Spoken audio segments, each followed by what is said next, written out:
Meus irmãos, a paz do Senhor, para mim é um grande prazer estar aqui mais uma vez com os irmãos. A nossa finalidade aqui é compartilhar um pouco da palavra do Senhor nosso Deus e hoje quero conversar um pouco com os irmãos a respeito do tema Jesus é Deus. Eu estou usando aqui um material da nossa tão amada editora CPAD, assim como também em algumas ocasiões eu uso o material da nossa tão preciosa editora Betel. Hoje nós vamos usar essa da CPAD e vamos falar sobre esse tema tão importante, doutrina para nós, que precisa ser reiterada muitas vezes para que se mantenha viva em nossos corações. Quero ler aqui com os irmãos João, o Evangelho, no capítulo 1, versículo 1, que nos diz assim: no princípio era o Verbo, e o Verbo estava com Deus, e o Verbo era Deus. Está bem claro nesse capítulo, não só a leitura desse primeiro versículo, como nos demais versículos que se seguem nesse mesmo capítulo 1, que o evangelista João aqui está fazendo alusão ao nosso Senhor e Salvador Jesus Cristo, o eterno Filho de Deus, a segunda pessoa da Santíssima Trindade. Existem alguns segmentos falaciosos, heréticos, danosos, nocivos e deletérios que, para sustentar as suas ideias, tiveram que então formatar uma Bíblia para não ter dificuldade de ensinar as suas ideias completamente equivocadas. Formataram e coloca aqui que o Verbo era um Deus, dando a entender que Jesus foi um ser criado. Irmãos, me dá pavor, me dá desespero só em pensar que a garantia da minha salvação estaria em um ser criado, um ser limitado, quando a Bíblia no todo, de Gênesis a Apocalipse, o rolo sagrado, a vara de medir, o cano sagrado deixa bem claro que a salvação vem de Deus. Deus provê salvação para a humanidade. Jesus, o eterno Filho de Deus, nos assegura, e a nossa firmeza, a nossa convicção está não num ser criado, mas ter sido salvo por Deus. Deus nos resgatou com mão forte, braço estendido e juízos grandes. Deus trabalhou na redenção da nossa alma, nos redimiu para Ele mesmo. Deus nos comprou com o seu precioso e bendito sangue, não sangue de touro, de bode, de cordeiro, não, mas o sangue do seu eterno Filho. Nos comprou, nos purificou, nos lavou e nos fez mais alvo que a neve. Então vai ficar bem claro aqui no caminhar desse assunto tão importante que Jesus é Deus. Ele nunca abriu mão da sua divindade. Jesus abriu mão da sua glória, mas toda a plenitude da divindade habitava nele corporalmente. Duas naturezas em uma só pessoa. A pessoa de nosso Senhor e Salvador Jesus Cristo. Quero ler ainda aqui com os irmãos: a divindade de Jesus está muito clara, cristalino, irmãos.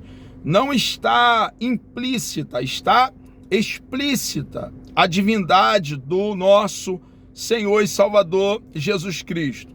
Está clara e direta na Bíblia, além de ser revelada no seu ministério terreno, na manifestação dos seus atributos e obras divinas. Pode ser observado também nos 3 anos a 3 anos e meio aproximadamente de ministério público do nosso Salvador. Depois dele se dirigir até o Rio Jordão e ser batizado nas águas do Jordão pelo profeta João Batista, seu primo, ele então é conduzido pelo Espírito de Deus até o deserto, e lá no deserto Jesus vence o diabo. Logo depois ele, ali às margens do Mar da Galileia, vai começar a montar o colégio apostólico e chama ali pescadores, chama Pedro, André, irmão de Pedro, e os 2 filhos de Zebedeu, Tiago e João. Mais à frente chama outros, e ele então dá início ao ministério precioso, irmãos, ao ministério perfeito, bendito.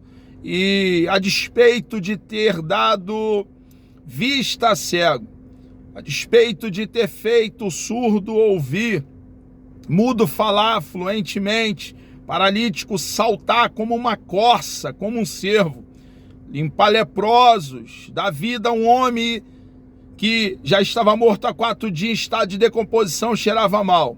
Jesus veio com a finalidade de caminhar como vencedor até aquele madeiro. Ele não morreu com morte de mártir, ele não foi pego contra a sua vontade. Ele mesmo voluntariamente deu a sua vida para depois tornar a tomá-la. Ele tinha autoridade para agir dessa forma e fez dessa forma. Ele caminhou até aquela cruz, o Gólgota, naquela pequena colina, e na ocasião estava fora dos muros de Jerusalém. Depois dessa ocasião aconteceu o que a história nos afirma, a ampliação do 3º muro, quando o Gólgota então passou a estar dentro dos muros de Jerusalém, mas naquela ocasião estava fora dos muros, fora da porta. Milhares e milhares de pessoas que ali estavam, judeus, celebrando uma das mais importantes festas judaicas, a Páscoa, viram o nosso Salvador ali pendurado. Há uma grande possibilidade, irmãos, de terem tirado a roupa do nosso Senhor e Salvador Jesus Cristo para humilhá-lo.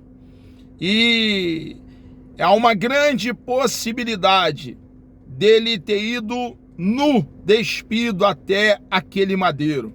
Nesse momento eu saliento essa verdade, ressalto para nós cristãos, para que entendamos o que foi feito ali naquele madeiro, a seriedade e a humilhação foi por amor a você e por amor a mim. Existiria algo difícil de fazer que o nosso Deus requer de nós, e o que Ele requer de você e de mim é que proclamemos como arauto o Evangelho, as boas novas do reino, o plano bendito de salvação. Jesus quitou a dívida que tínhamos com Deus Pai. Jesus nos justificou. A justiça de Cristo nos foi imputada quando cremos nele de todo o coração. Nós que éramos inimigos de Deus, estávamos longe de Deus, sem paz e sem salvação. Uma vez crendo em Cristo de todo o coração, somos agora, tendo a justiça de Cristo imputada a nós, aceito por Deus Pai. Agora desfrutamos de paz com Deus. Somos filho de Deus por adoção, com todos os privilégios de um filho legítimo. Agora andamos com Deus, como Enoque andou, como Noé andou com Deus. Desfrutamos de intimidade, relacionamento comunhão, temos sintonia com Deus. Grande foi a obra realizada pelo nosso Senhor e Salvador Jesus Cristo. Jesus foi um divisor de águas e Ele é tudo que precisamos. Ele, Jesus, é a herança do seu povo, a nossa porção, nosso quinhão, o nosso galardão.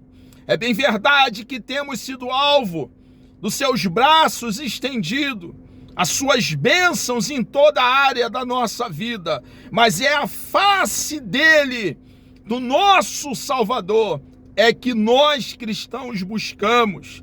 É ele, queremos ele, está arraigado, fundamentado, plantado nele. Ele é o único que pode nos dar vida eterna. Cremos nele e somente nele, tendo a sua bendita e preciosa palavra como a nossa bússola, regra de fé e prática, o nosso manual, as sagradas letras, o rolo sagrado é a nossa lei. Quero ler com os irmãos ainda, aqui no Evangelho de João, no capítulo 1, do versículo 1 ao versículo 4, e também do versículo 9 ao versículo 14. Diz assim o texto sagrado: o princípio era o verbo, e o verbo estava com Deus, e o verbo era Deus. Ele estava no princípio com Deus. Todas as coisas foram feitas por ele, sem ele nada do que foi feito se fez. Nele estava a vida, e a vida era a luz dos homens. Ali estava a luz verdadeira, que alumia todo homem que vem ao mundo. Estava no mundo, e o mundo foi feito por ele, e o mundo não o conheceu. Veio para o que era seu, e os seus não o receberam. Mas a todos quantos o receberam, deu-lhes o poder de serem feitos filhos de Deus, aos que creem no seu nome, os quais não nasceram do sangue, nem da vontade da carne, nem da vontade do varão, mas de Deus. E o verbo se fez carne e habitou entre nós, e vimos a sua glória como a glória do unigênito do Pai, cheio de graça e de verdade. O apóstolo João, como judeu monoteísta, instruído na sinagoga, não está apresentando um novo Deus. Não. É o mesmo Deus e um único Deus verdadeiro. Todos os outros são pseudo-divindade, fruto de uma elaboração de uma mente de homens limitados, comedores de farinha com rapadura, que em algum momento cortou um tronco de árvore, com a metade fez lenha e com a outra metade esculpiu um Deus para beijar, para se dobrar, para adorar. Um Deus que não pode fazer o bem e nem tampouco pode fazer o mal. O Deus único e verdadeiro, ao contrário, é eterno, é autoexistente, não depende de situações externas para existir. Ele sempre existiu, é autossuficiente, ele é completo nele mesmo. Não há nada fora de Deus que Deus necessite, porque ele é um Deus que não tem necessidade, ele é completo. E é esse Deus que o apóstolo João, aquele que encostava a cabeça no peito do nosso Senhor e Salvador Jesus Cristo, aquele que muito falou sobre amor e amava o Senhor Jesus Cristo e a todo ser humano, ele vai deixar bem claro aqui que só existe um Deus, e ele vai deixar bem claro que o único Deus, eterno, autoexistente, autossuficiente, subsiste em três pessoas: a pessoa do Pai, a pessoa do Filho, a pessoa do Espírito Santo. Não existe hierarquia. O apóstolo João, como judeu monoteísta, cria em um só Deus, instruído na sinagoga. A figura da sinagoga nasce com a ausência do templo. Quando o Reino do Sul, Benjamim e Judá foram ali conduzidos pelos babilônios até a Babilônia, e passa lá 70 anos, nesse momento, nesse período então, pela ausência do templo, que na ocasião estava destruído em Jerusalém, ali no Monte Sião, surge então a sinagoga.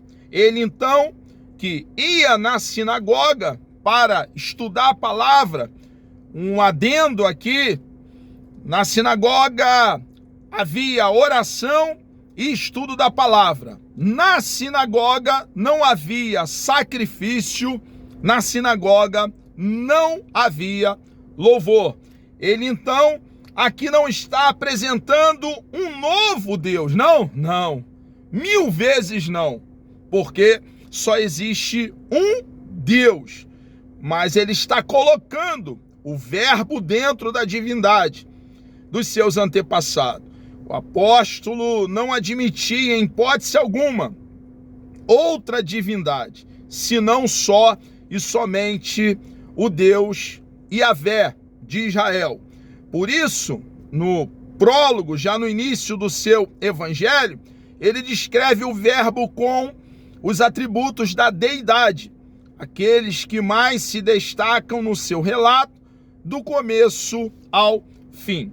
A doutrina bíblica da divindade de Jesus. Jesus é Deus, é uma doutrina, uma verdade. Quando eu aqui saliento que é uma doutrina, eu estou deixando bem claro que não é um costume. Costume depende da cultura de cada país. Cada país tem a sua cultura e os seus costumes. Quando eu ressalto que é uma doutrina, é uma verdade aqui no Brasil e em todo o planeta Terra, nos demais países, e nunca, jamais poderá ser essa verdade removida.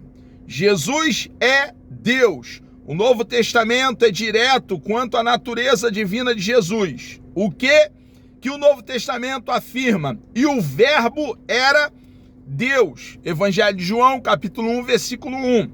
Ao que Tomé lhe respondeu, quando Tomé, que a princípio duvidou que o nosso Senhor e Salvador Jesus Cristo havia ressuscitado dentre os mortos, e Jesus agora, o Jesus ressurreto, naquele período depois dele ressurgir dentre os mortos, ele passa 40 dias aqui ainda dando instruções aos seus discípulos, e só depois dos 40 dias lá no Monte das Oliveiras ele é assunto ao céu. Nesse período dos 40 dias, ele então se apresenta para Tomé. Quando Tomé vê o nosso Senhor e Salvador Jesus Cristo, a expressão que ele usa é: Senhor meu, Deus meu. Está no Evangelho de João, capítulo 20, versículo 28.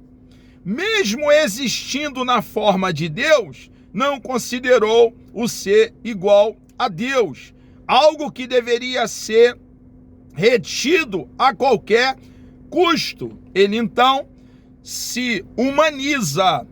A encarnação, o nosso Senhor e Salvador Jesus Cristo, ele então toma ali a nossa forma humana. Na pessoa de Jesus, uma única pessoa habitava as duas naturezas. A natureza humana, completamente homem, e a natureza divina, completamente Deus. Nós precisamos entender que em todo momento as duas naturezas ali estava. Não houve nenhum momento em que não estivesse ali as duas naturezas na pessoa sacrossanta de nosso Senhor e Salvador Jesus Cristo.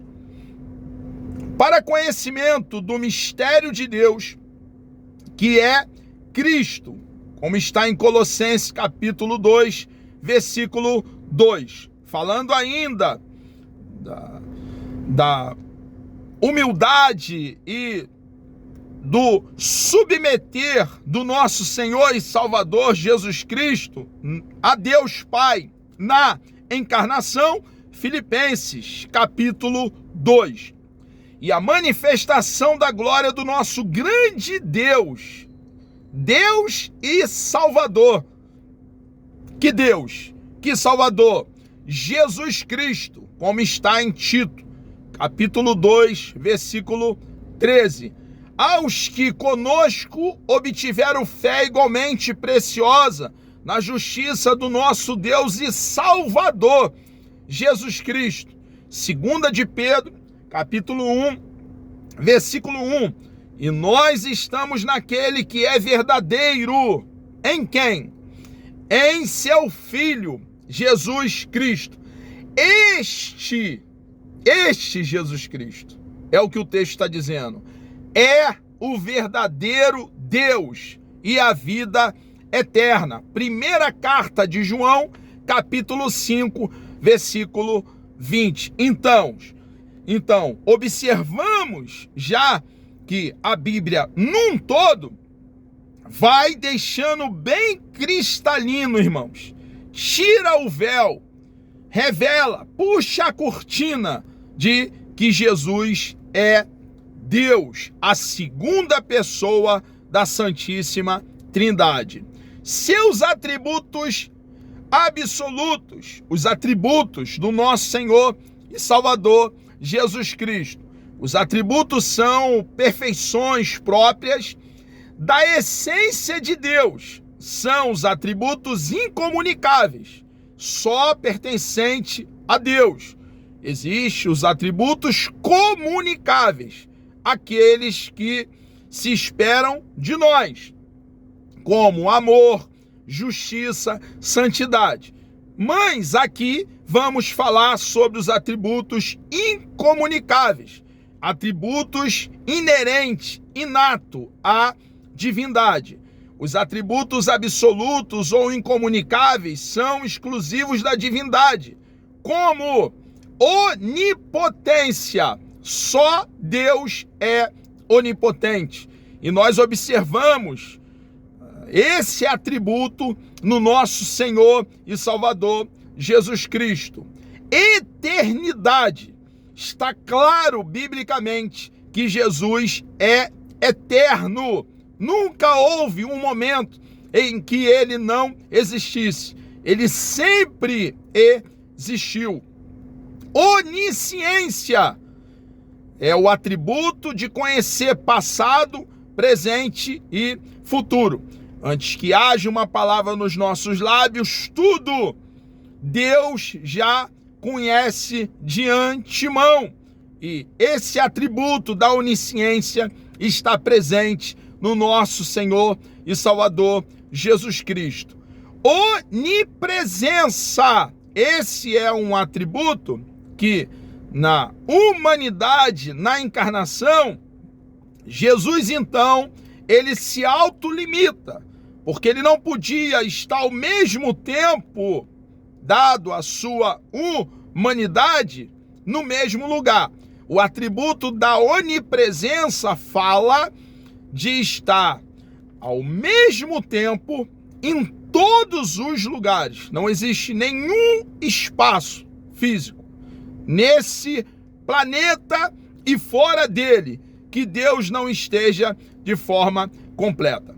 Quando nós observamos Paulo dizendo que Deus não habita em templos feitos por mãos humanas, ele está dizendo que Deus não pode ser confinado a um templo.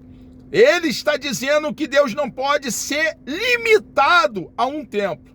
Mas Deus também está dentro do templo. O mesmo Deus que reside dentro do cristão, fez do cristão tenda, casa, morada, tabernáculo, santuário, está também no templo. Ele não pode ser confinado ao templo, limitado ao templo, mas também está no templo. A onipotência significa ter todo poder, ser todo poderoso. Jesus é onipotente. Para calcar, respaldar, fundamentar essa afirmação, Mateus capítulo 28, versículo 18, Efésios capítulo 1, versículo 21, Apocalipse capítulo 1, versículo 8. Ele é eterno para fundamentar essa verdade. Isaías capítulo 9, versículo 6, Miqueias capítulo 5, versículo 2, Hebreus capítulo 13, versículo 8. No princípio era o verbo. Primeiro, Evangelho de João, capítulo 1, versículo 1, indica que ele já existia antes mesmo da criação com o Pai. O que aconteceu ali, a criação, no registro bíblico, em Gênesis capítulo 1, versículo 1. A onipresença é o poder de estar em todos os lugares ao mesmo tempo. Jesus é onipresente. Está claro em Mateus capítulo 18, versículo 20.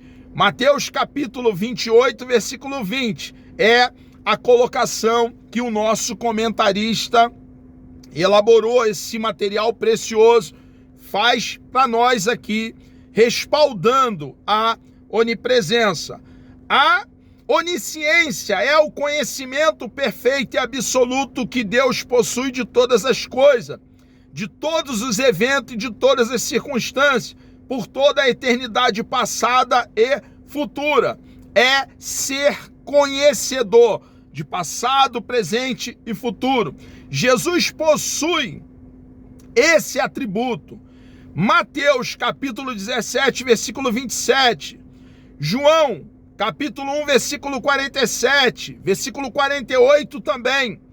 O mesmo Evangelho de João, capítulo 2, versículo 24 e o versículo 25, capítulo 4, versículo 17, também o versículo 18. E o mesmo Evangelho de João, capítulo 16, versículo 30 e o capítulo 21, versículo 17. Observe que a Bíblia, num todo, deixa bem claro que Jesus é Deus. A Bíblia não pode ser fragmentada. A Bíblia precisa ser entendida num todo. A revelação não pode ser fragmentada. A revelação é progressiva. Nós cristãos precisamos juntar os mais de 31 mil versículos para entender a doutrina de Deus para nós. Para negar que Jesus é Deus, é necessário fazer muita manobra com o rolo sagrado, com as sagradas letras. Para negar que Jesus é Deus, é necessário, então, fragmentar a Bíblia. Pôr na Bíblia o que a Bíblia não diz, quando, na verdade, ao contrário de pôr no texto, precisamos sacar, arrancar do texto o que o texto tem a nos ensinar. Existem aqui algumas heresias que negam a divindade do nosso Senhor e Salvador Jesus Cristo, com as suas diversas ideias. Uma delas é o arianismo. Observe, irmãos, que essas heresias são antigas. Hoje, tomam algumas delas uma nova roupagem, mas são ideias não bíblicas, usando o texto bíblico que fora combatido pelos apóstolos no primeiro século. Outras ideias equivocadas foram combatidas pelos pais da igreja, depois ali do primeiro século, nos séculos que se seguiram, depois que passou os apóstolos. Então, irmãos, algumas dessas ideias são muito antigas, remontam aos primórdios da era cristã. E nós, assim como os apóstolos, devemos não recuar meio centímetros para ideias equivocadas, não bíblicas, ideias danosas, deletérias, nocivas, falácias. Precisamos manter acesa a verdade de Deus. Existem aqui as explicações e nós precisamos solucionar com as ideias equivocadas do arianismo, solucionar com a verdade da palavra de Deus, dar um corte reto com a adaga do Espírito, com as sagradas letras. Nós temos aí a tradução do Novo Mundo. É claro que nós, que somos cristãos, somos um pesquisador e temos também essa tradução para entender as suas interpretações, as suas colocações monstruosas. Eu tenho a minha biblioteca, um exemplar, e é absurdo o que foi feito. Para apoiar as suas ideias não bíblicas, foi necessário então formatar uma Bíblia com ideias não bíblicas, para que os seguidores do herege Charles Taze Russell pudessem então apoiar as suas invenções. Qual é o antídoto, irmãos? É pregar a Bíblia com verdade. Quando nós assimilamos a Bíblia num todo e entendemos a doutrina, estamos então aptos para ensinar, compartilhar da verdade de Deus. Não é a único segmento equivocado? Não, irmãos. Não são somente esse segmento. Nós estamos em um cenário de muitas ideias distorcidas. Fora dos nossos arraiais, dos nossos acampamentos, e algumas heresias que transitam dentro dos nossos arraiais. E nós, como cristãos, precisamos, quando nos depararmos com todos os assuntos, fazermos uma pergunta. Qual, irmão Luciano? O que o nosso Senhor e Salvador Jesus Cristo, como ele tratou desse assunto? Como os apóstolos lidaram com esse mesmo assunto? E ali nós encontraremos então a doutrina verdadeira. Diante do exposto, irmãos, desses grupos que são vários, nós precisamos então guardar a verdade de Deus, examinar o rolo sagrado. A palavra de Deus precisa habitar em nós de forma abundante.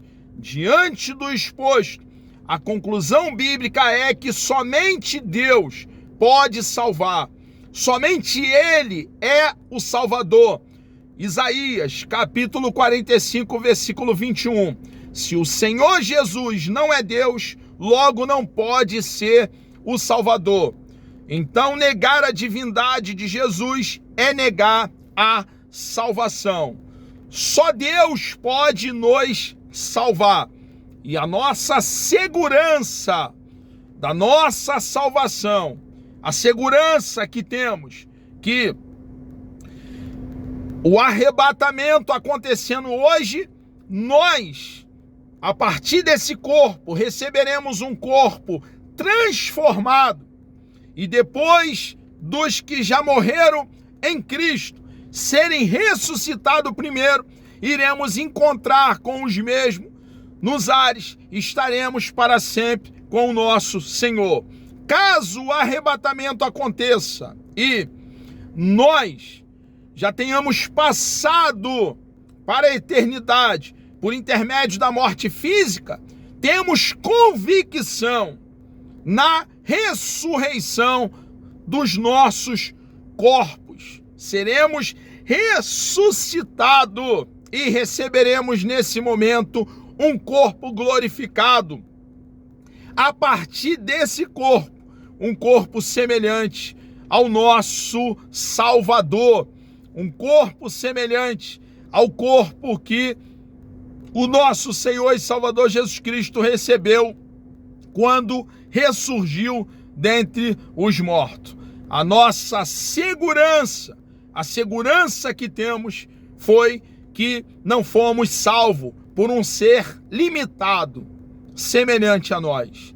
Não fomos salvos por uma criatura semelhante a nós, mas temos convicção na nossa alma e certeza da nossa salvação, porque o eterno Filho de Deus, a segunda pessoa da Santíssima Trindade, nos garante eterna salvação.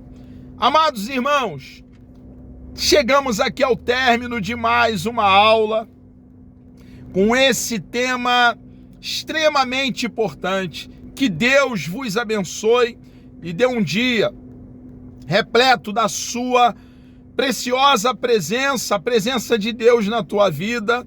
Que Deus continue te dando coragem, perseverança, calma, tranquilidade, para que você possa, junto também comigo, chegarmos até o término da carreira que nos está proposta. Vamos orar?